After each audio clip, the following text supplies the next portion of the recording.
International organizations such as the United Nations exist to ensure that stability is maintained.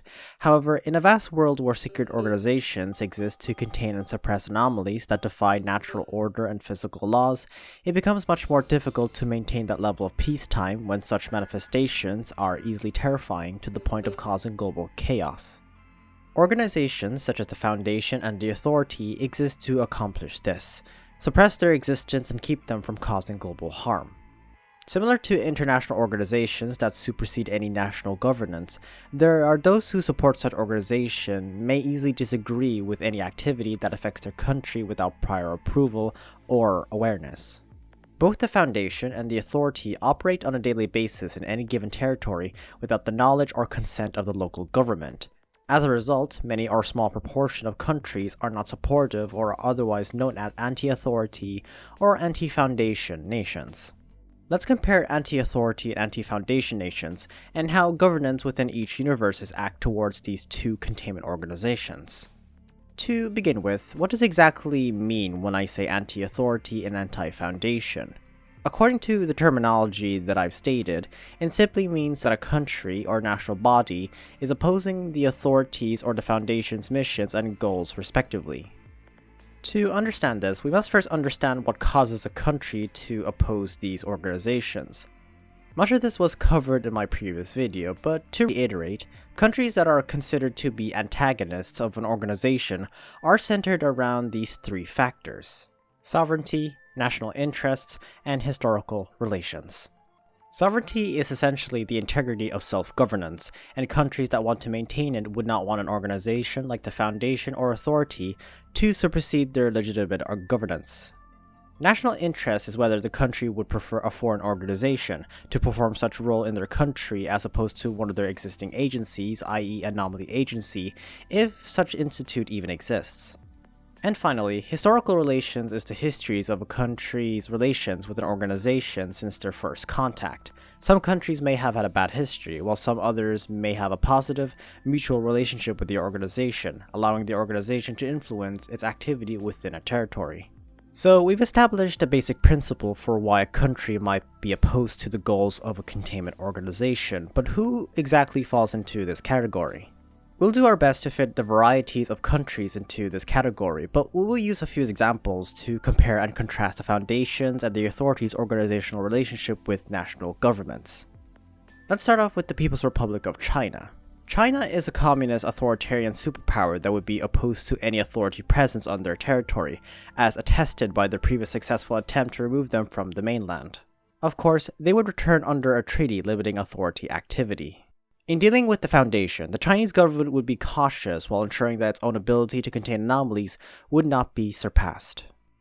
During the auctoritas period, France was an anti-authority nation. They encountered opposition from the French government, which escalated the removal of the auctoritas in 1793. Relations with the French government improved in 1983 when the authority agreed to the Mitterrand Statuts, which allowed French ethical authorities to inspect authority sites in exchange for government support for the French branch.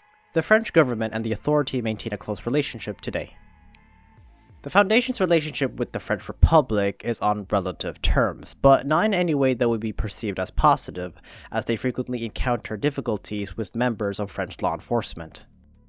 Because it is the birthplace of its predecessor, the Auctoritas, the Authority wields enormous power and history in the country. Because of its historical ties in the region, relations with the Italian government remain strong, as Italy is one of the Authority's strategic and cultural strongholds in Europe. The Italian government's relationship with the Foundation varies depending on the situation in the Foundation universe. The Italian Anomaly Agency, SISMA, frequently collaborates with the organization to ensure national security and normalcy, but is willing to sanction the organization for activities deemed too illegal. Authority-Russo relations remains tense due to the Russian government's demands for complete transparency whenever it deals with the organization. Whenever the Ministry of Paranormality is involved, Russians frequently obstruct containment operations. However, unlike the Authority, relations between the Russian government and the SCP Foundation have remained positive since the Soviet Union's demise, when anomaly assets from the GRU Division P were integrated into the Foundation. It continues to operate on friendly terms in the territory as of today. The small city-state has a unique relationship with the Authority, and by unique I mean downright negative, because the Holy See was once the auctoritas overseers. Due to the historical nature, the Holy See frequently views the Authority as a group that defies God and would present themselves as a rival if given the opportunity. More interestingly, the Foundation and the Vatican have a better relations because, according to SCP-1732, the Vatican Holy Office for Secrets and Prophecies merged with the Foundation in 1964, resulting in relative terms. And finally, the United Nations. Okay, so the United Nations isn't technically a country, but it is an international organization that encompasses and expresses the views of its member states on specific issues, in this case, containment organizations. Since 1945, the Authority has served as the leading observer in the United Nations Anomaly Institute, the UNAAC, and has guided it through countless resolutions that have resulted in a more united front against the anomalous world. In comparison to the UNGOC, or the United Nations Global Occult Coalition, in the Foundation universe, it lacks that broad cooperative consensus because they are frequently at odds with the Foundation or outright hostile in given circumstances. These are examples of anti-authority and anti-Foundation nations, but let's talk a bit more about the Foundation itself. Realistically, the diplomatic relations we've established follow a pattern, as the Foundation is much more friendly with every nation in its universe than it is for the Authority counterpart. This raises a number of issues per se, particularly how it is possible to develop such a relationship without compromising with national governments. The majority of the information I've been able to interpret came from the translation hubs, which expressed an anomalous agency's attitude towards the Foundation, which was frequently the views of a government. Is the Foundation universe's geopolitics plausible? Of course not, but what would happen if it were the Authority's case? There are many ways to boil it down, but the overarching answer is that many countries, if given a choice, would choose the United Nations Global Occult Coalition. But why do I think the UNGOC would be more likable as the institute in charge of anomaly containment and suppression? Well, if you had two sides of the coin, and one of which was a legitimate institute recognized by the United Nations, and the other which was simply an outlaw state founded on no basis, everyone would support the UNGOC.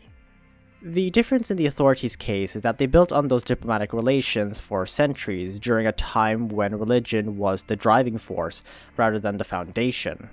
Furthermore, the UNAAC exists to assist the Authority in its mission to contain and suppress anomalies, whereas the UNGOC is the polar opposite.